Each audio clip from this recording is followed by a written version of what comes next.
नमस्कार। आज की तारीख है 29 सितंबर 2020। मैं हूं आदित्य और मैं लेके आया हूं आज का सेशन। आज के सेशन में हम जो भी नेशनल और इंटरनेशनल इम्पॉर्टेंट इश्यूज़ होंगे, इम्पॉर्टेंट न्यूज़ होंगी यूपीएससी एग्ज़ाम के नज़रिए से, उन सब को देखेंगे। और इसके अलावा जो भी मुद्दों पे विवाद रहता है, जिन भी मुद्दों पे इंटरनेशनल समुदाय में चर्चा होती है, उन सारे मुद्दों को भी हम अपने सेशन में शामिल करेंगे। सबसे पहले हम बात करते हैं नमामि गंगे मिशन के बारे में। ठीक है, हुआ क्या कि अभी ये न्यूज़ निकल के आई, श्री नरेंद्र मोदी क्या करेंगे, उत्तराखंड में 6 मेगा प्रोजेक्ट्स का उद्घाटन करेंगे। ठीक है, किसके अंडर में? नमामि गंगे मिशन के अंडर में। तो ये 29 सितंबर 2020 को होगा जब हमारे प्रधानमंत्री नरेंद्र मोदी जी 6 मेगा प्रोजेक्ट्स का उद्घाटन करेंगे। तो प्रधानमंत्री गंगा अवलोकन का भी उद्घाटन करेंगे। गंगा अवलोकन क्या है, यहाँ पे ये बहुत ज़रूरी है, इस नाम को याद कर लीजिएगा। एक क्वेश्चन बन सकता है कि गंगा अवलोकन क्या है? एक मैगजीन है, एक स्कीम है, क्या है? तो गंगा अवलोकन पहला म्यूज़ियम है जो कि गंगा को डेडिकेटेड है। सबसे इम्पॉर्टेंट चीज़, पहला ऐसा museum which is dedicated to Ganga. अब ये जो म्यूज़ियम है ये काम करेगा क्या? ये म्यूज़ियम का काम होगा गंगा के कल्चर, बायोडाइवर्सिटी और गंगा रिवर में किस तरह से रीजुवेनेशन एक्टिविटीज़ की गई हैं, उन सब को दिखाएगा। ये म्यूज़ियम चांदी घाट हरिद्वार पे लोकेटेड होगा। नमामि गंगे प्रोग्राम के बारे में हम थोड़ा सा जान लेते हैं। नमामि गंगे प्रोग्राम एक इंटीग्रेटेड कंजर्वेशन मिशन है जिसे फ्लैगशिप प्रोग्राम का दर्जा मिला हुआ है यूनियन गवर्नमेंट द्वारा जून 2014 में, जून 2014 में। इसका जो बजट है वो लगभग 20,000 करोड़ है। 20,000 करोड़ इसमें इन्वेस्ट किया जाएगा इस प्रोग्राम में, ताकि गंगा को रिजुवेनेट किया जा सके, गंगा को पॉल्यूशन फ्री बनाया जा सके। बेसिकली इसके दो ऑब्जेक्टिव हैं। देखिए, पहला तो ये है कि पॉल्यूशन को हटाना, कंजर्वेशन करना, और दूसरा ये है कि नेशनल रिवर गंगा जो है हमारी राष्ट्रीय नदी गंगा, उसका रिजुवेनेशन करना। रिजुवेनेशन कहने का मतलब जो उसकी इम्पॉर्टेंस है, जो खो गई थी समय के साथ, उसे वापस लेके आना और उसे कंजर्व करना। अब देखिए, ये नमामि गंगे प्रोग्राम के अंदर जो प्लान्स हैं, वो इम्प्लीमेंटेशन प्रोग्राम हैं, वो कैसे होंगे? Entry level activities, medium term activities and long term activities में प्लान लाए जाएंगे।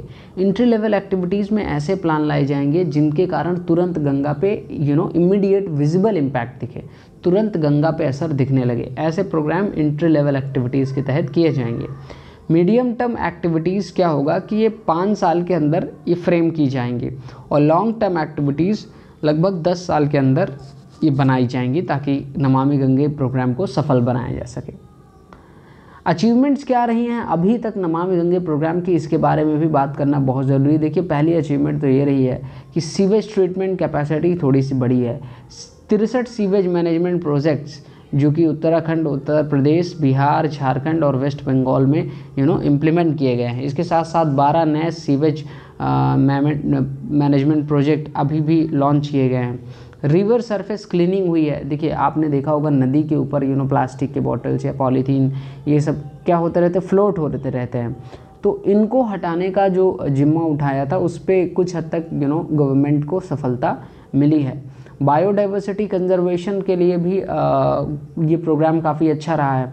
कई बायोडाइवर्सिटी कंजर्वेशन प्रोजेक्ट जैसे कि biodiversity conservation and Ganga rejuvenation, fish and fishery conservation in Ganga river, Ganges river dolphin conservation education program, ये सारे जो बायोडाइवर्सिटी कंजर्वेशन प्रोजेक्ट हैं ये लॉन्च किए गए हैं। बायोडाइवर्सिटी सेंटर देहरादून, नरोड़ा, इलाहाबाद, वाराणसी और बैरकपुर में डेवलप किया गया है, ताकि जो स्पीशीज़ हैं, जो चुनी गई स्पीशीज़ हैं, जिनका काफ़ी ज़्यादा रोल है इकोसिस्टम में, वाटर इकोसिस्टम, एक्वाटिक इकोसिस्टम में, उन्हें रिस्टोर किया जा सके। नेक्स्ट चीज़ जो है नमामि गंगे मिशन से वो जो निकल के आई है, जो इसकी एक सफलता है, वो है पब्लिक अवेयरनेस। इतनी सारी एक्टिविटीज़ गवर्नमेंट ने की, जैसे इवेंट किए, वर्कशॉप किए, सेमिनार और कॉन्फ्रेंसेस किए। इससे लोगों के मन में भी ये भावना आई कि हाँ भाई, गंगा को हमें साफ़ रखना चाहिए, प्रदूषित नहीं करना चाहिए, ये हमारी नेशनल रिवर है, और इस तरह की चीज़ें। तो ये रहा नमामि गंगे प्रोजेक्ट के बारे में। नेक्स्ट जो न्यूज़ है वो थोड़ा साइंस से है, थोड़ा क्या पूरी साइंस से है, कि 2 new species of wetland plants discovered from Western Ghat. जो वेस्टर्न घाट का क्षेत्र है वहाँ पे 2 नई वेटलैंड प्लांट्स डिस्कवर किए गए हैं। तो आगरकर रिसर्च इंस्टीट्यूट के साइंटिस्ट ने 2 स्पीसीज ऑफ पाइपवर्ड्स की स्पीसीज डिस्कवर की है वेस्टर्न घाट में। अब ये पाइपवर्ड क्या होते हैं, देखो भाई पाइपवर्ड क्या होते हैं इनके बारे में भी जानेंगे, और वेटलैंड क्या होते हैं, वेटलैंड प्लांट, इनके बारे में भी जानेंगे। देखिए वेटलैंड क्या होता है, वेटलैंड एक ऐसी जगह होती है जहाँ पे लैंड किससे कवर होता है, वाटर से, या तो वो वाटर सॉल्ट वाटर भी हो सकता है, फ्रेश वाटर भी हो सकता है, ठीक है। अब होता क्या है, जो मार्श होते हैं, जो पॉन्ड होते हैं, किसी ओशन या लेक का जो किनारा होता है, या डेल्टा का जो माउथ होता है ना, सॉरी डेल्टा का माउथ नहीं, रिवर के माउथ पे जो डेल्टा होता है, ये सारी चीज़ें क्या होती है, वेटलैंड। तो इन्हीं वेटलैंड पे पाइपवर्ड नाम की फैमिली से काफ़ी ज़्यादा प्लांट डेवलप होते हैं। पाइपवर्ड क्या होते हैं, ये ऐसे एक्वेटिक प्लांट होते हैं, या मार्श प्लांट हम इन्हें बोल सकते हैं। मार्श मतलब जो कीचड़ वगैरह में हल्का उगते हैं, मार्शी एरिया में, डैम्प एरिया में। तो इनमें क्या होता है, स्टेम में लीफ नहीं होती, क्या नहीं होती, लीफ नहीं होती, और इनमें कोई इनकंस्पिकुअस फ्लावर के हेड होते हैं। इनकंस्पिकुअस कहने का मतलब वो एक कंप्लीट फ्लावर जैसा नहीं दिखता है इनका फ्लावर। तो ये होते हैं पाइप वर्ड्स, जैसे कि आप इसमें देख सकते हैं इस इमेज में, टॉप पे एकदम जो वाइट आपको दिख रहा होगा, है ना, टॉप पे एकदम अगर वाइट आपको दिख रहा होगा तो वो क्या है, वो है head, inconspicuous head of flower. Next हम बात कर लेते हैं ज्ञानपीठ अवार्ड की। ज्ञानपीठ अवार्ड दिया गया मलयालम पोएट अक्कितम अच्युतन नंबूदरी को। तो अक्कितम को ये जो अवार्ड दिया गया है, इसकी डिक्लेरेशन तो 2019 में ही हो गई थी, बट ये अभी उनके घर में दिया गया, ठीक है। उन्हें कोरोना है तो इस वजह से कोई ख़ास प्रोग्राम भी आयोजित नहीं किया जा सका। देखिए इस अवार्ड में क्या होता है, 11 लाख रुपए, एक वाघ देवी की स्टैचू, एक साइटेशन और एक मेमेंटो मिलता है। अक्कितम के बारे में बात कर लेते हैं। अक्कितम जी ने अभी तक 55 बुक्स लिखी हैं, जिसमें से 45 पोएट्री कलेक्शंस हैं, है ना, कविताओं का संग्रह हैं। इन्होंने कई सारे इंडियन लैंग्वेजेस में ट्रांसलेट भी किया है कई सारे कार्यों को, साहित्यिक कार्यों को। इनकी एक बहुत ही फेमस बुक है इरुब्दम नुतांडिडे इतिहासम, ठीक है, और ये इनके रीडर्स के बीच बहुत ज़्यादा पॉपुलर है। इनकी और जो बुक्स हैं जैसे खंड काव्य, कथा काव्य, चरित्र काव्य, ये भी हैं, ठीक है।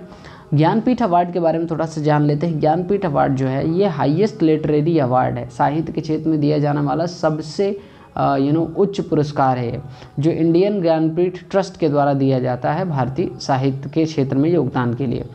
कोई भी भारत का नागरिक जो एनी ऑफ द 22 लैंग्वेजेस में लिखता हो, है ना, जो हमारे 8th शेड्यूल में दी गई जो हमारे 8th शेड्यूल में दी गई 22 भाषाओं में से किसी भी एक भाषा में लिखता है, ऐसा भारतीय नागरिक ये अवार्ड पाने के योग्य होता है, ठीक है।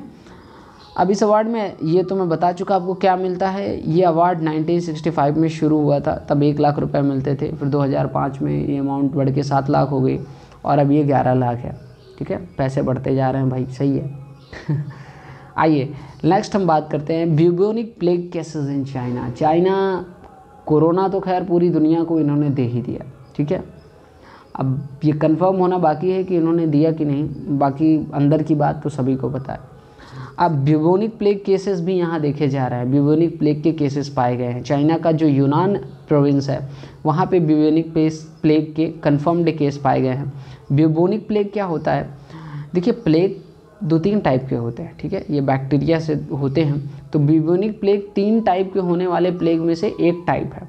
ये किस बैक्टीरियम द्वारा होता है, यर्सीनिया पेस्टिस, ठीक है, किससे, यर्सीनिया पेस्टिस। इसमें क्या होता है कि बैक्टीरिया का जैसे ही एक्सपोजर होगा बैक्टीरिया से, तो 1 से 7 दिन के बाद फ्लू जैसे सिम्टम्स आते हैं, जैसे फीवर आएगा, हेडेक होगा, वोमिटिंग होगी, और लिम्फ नोड्स में स्वेलिंग आ जाती है, ठीक है। और जहाँ पे बैक्टीरिया जिस एरिया से एंटर किया होगा स्किन के, वहाँ पे बहुत ज़्यादा स्वेलिंग आ जाती है, पेन होता है, दर्द होता है, ठीक है। और कभी कभी क्या होता है कि जो ब्यूबोज होते हैं, ब्यूबोज कहने का मतलब जहाँ पे सूजन आ जाती है वो फट जाते हैं, मतलब फोड़े जैसे वो फट जाते हैं, ठीक है।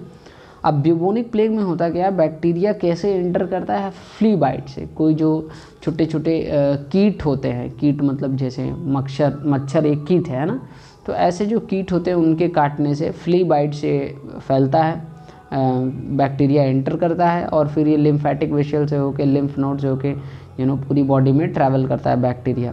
अब इसकी डायग्नोसिस कैसे की जा सकती है, देखिए अगर ब्लड में या थूक में या जो भी लिम्फ से रिलेटेड फ्लूइड है उसमें अगर बैक्टीरियम की प्रेजेंस पाई गई, जैसे ये जो बैक्टीरिया है हमारा यर्सीनिया पेस्टिस, इसको पाया गया, तो इसका मतलब कि ब्यूबोनिक प्लेग है। वैक्सीन इसमें कारगर नहीं होती, वैक्सीन इसमें बहुत ज़्यादा सक्सेसफुल नहीं रही है। हालांकि कई सारी एंटीबायोटिक्स हैं जैसे कि स्ट्रेप्टोमाइसिन, जेंटामिसिन एंड डॉक्सीसाइक्लिन, ये इसमें काफ़ी ज़्यादा हेल्पफुल रही हैं।